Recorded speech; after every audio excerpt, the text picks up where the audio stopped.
So, a few weeks ago, I received an inquiry for tutoring from a woman who operates a youth program that specifically serves at risk youth who are transitioning into adulthood. And she was looking for tutoring for one of the young ladies in her program who dropped out of high school when she was in ninth grade. And she's now 23 years old, going back to school to pursue her adult diploma through a local college. So, for the purposes of this video, we'll call the director lady Miss Jackson and the young lady Summer. So, I respond to Miss Jackson's inquiry and I say, "Hi, Miss Jackson, I'm happy to help. When are you looking to get started?" Then she replies, "Are you in Lincoln County?" Then I reply, "No, I'm not in your area. And according to my profile, I'm out of state. And also, my business name on my profile includes Zoom only. It sounds like you're looking for someone in person."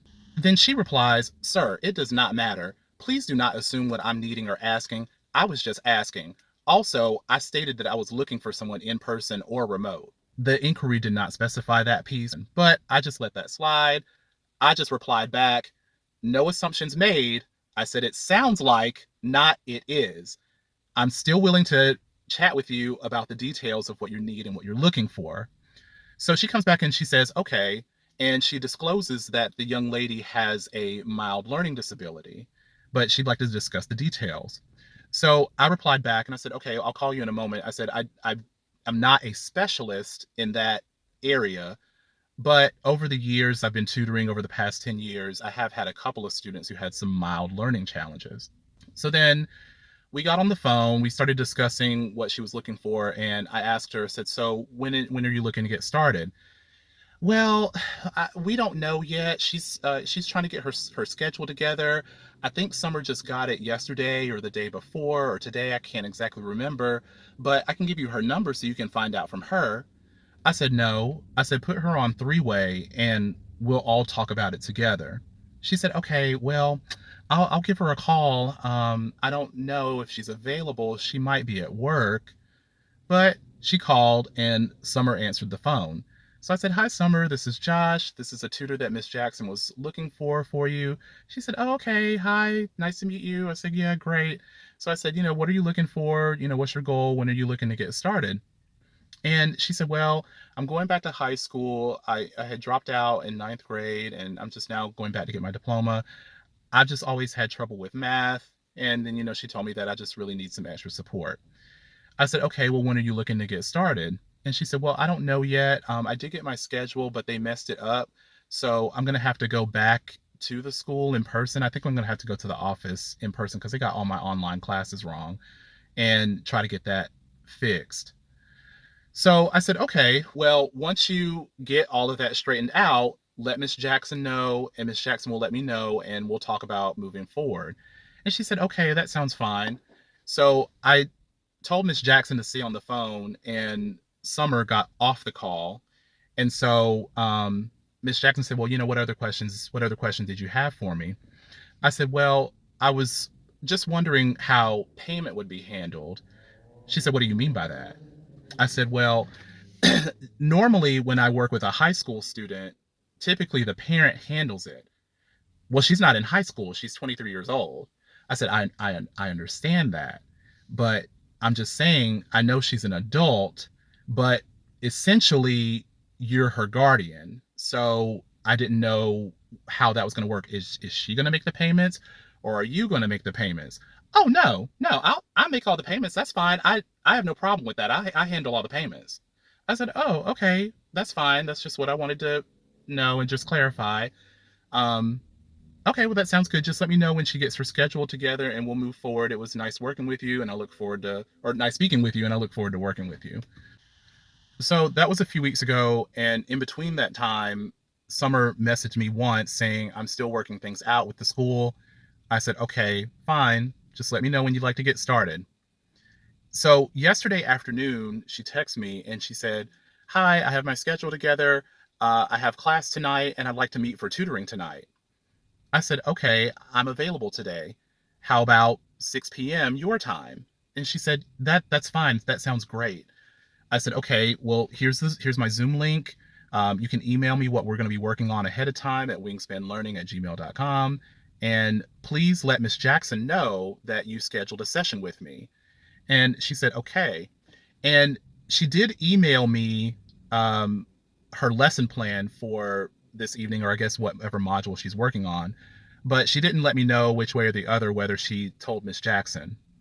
So a few hours later, I decided to call Miss Jackson. So Miss Jackson didn't answer, and I left her a voicemail saying, "Hi, this is Josh, the tutor that you had reached out to a few weeks ago. I don't know if Summer told you, but she scheduled a session with me for today, and I'm going to send the invoice shortly." So didn't hear back from Miss Jackson. Now we're, about another couple of hours later. It's about 20 minutes before the session begins, and I still haven't heard from either of them. So I decided to email Summer back from the email that she sent to me with her lesson plan. And I said, "Thanks, Summer, for sending this to me. Were you able to get in touch with Miss Jackson?" So I didn't hear from Summer. And I figured, well, we're going to meet in about 15 minutes or so anyway, and I'll just ask her when we get on the video chat. So then 15 minutes rolls by. We both get on the video chat. I say hi, introduce myself. She says hi. And she said, "Well, let me go ahead and share my screen." And I said, "Well, hold on." I said, "Before you do that, did you get my email that I sent not too long ago?" She was like, "An email?" And I said, "Yes, I replied to your email." She said, "Oh, let me check." And she checked, and then she said, "Oh, yeah, yeah, she knows. Yeah, I told her she knows already." And I said, she didn't sound confident about it. And that led me to believe that something was up. So I said, "Well, the reason I ask is because anytime a high schooler reaches out to me directly to try to schedule a session, it's very important for me to make sure that the parent knows." Summer says, "Well, I'm not in high school. I'm 23 years old. I'm going to be 24 next week. So I'm not a high schooler." And I said, "Oh, right. Thank you for reminding me of that." So, yes. So, because you are an adult, I do feel more comfortable adding to the fact that it's also very important for Miss Jackson to know that you scheduled a session with me so she can know when to expect to pay. And she said, "Well, she's not available right now, but maybe you could call her." And I said, "Okay, I will." I said, "Do you mind holding while I do that?" And she said, "Yeah, that's fine." So then I call Miss Jackson. Miss Jackson picks up the phone. She says, "Hello." And I said, "Hi, Miss Jackson. This is Josh, the tutor you reached out to a few weeks ago." "Yeah, I know who you are." I said, "Okay. Well, I just wanted to give you a call to let you know that Summer had scheduled a session with me, and she's actually on video chat with me right now."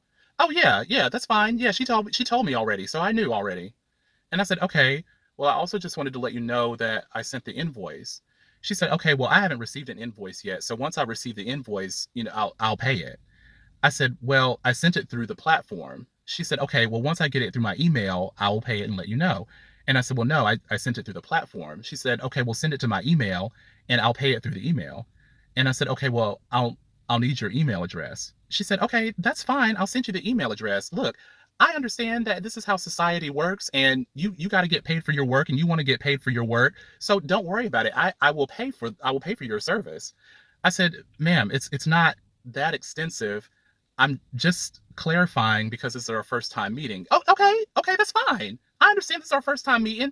It's like I said, once I get the email with the invoice in it, I haven't looked at my emails today, but once I got a lot going on, but once I get the email, I will let you know and I will pay the invoice."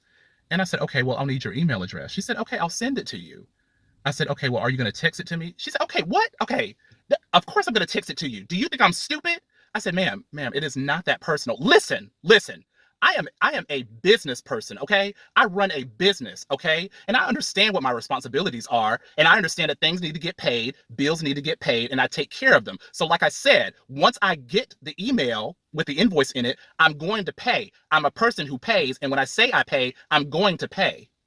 I said, "Ma'am, it's fine. It's not personal. And you know what? You run a business too, and you as a business person should know that as well." And then she hung up. So then I take a breath and I call Miss Jackson back. She doesn't answer. I call a second time and she doesn't answer. And then she sends me a text saying, "I will text you back later. Like I said, once I get the invoice in my email, I will pay you. I'm going through a lot right now. Have some respect and boundaries." And I text back, please text me your email address. And she sends me the email address. So I took another breath and said to myself, okay, this girl is waiting for me. Let me go ahead and get back to her and get started, and just with the mentality that this is going to be the first and last session. So I said, hey, Summer, I'm back. You ready to get started? And she said, yeah. She said, let me share my screen. So it was taking a little bit for the screen to come up, like maybe a minute or so, or not exactly a minute, maybe like 15 seconds, but it was like a delay. And she said, can you see my screen? I said, no, not yet. And she said, well, I hope it works. And I said, I do too. And then after a moment, it came up, and I said, okay, I can see it now. She said, okay, good. She said, well, this is my lesson plan for this evening. And then, like, right as soon as she started scrolling, her screen freezes, then her video freezes, and then she disappears. She disconnects all of a sudden. So then I pick up the phone, I text Miss Jackson, and I said, hey, Miss Jackson, can you check on Summer? We were about to get started, and she shared her screen, and then as soon as she started scrolling, she got disconnected. And Miss Jackson texts back, well, she says that you were rude to her, plus you were rude to me, so I will no longer need your services. I hope you can look at yourself in the mirror and be proud. Goodbye. So I said, all right. I didn't say anything else to her. I didn't say anything else to Summer. But what I said to myself was, be blessed and be blocked. And I took care of that.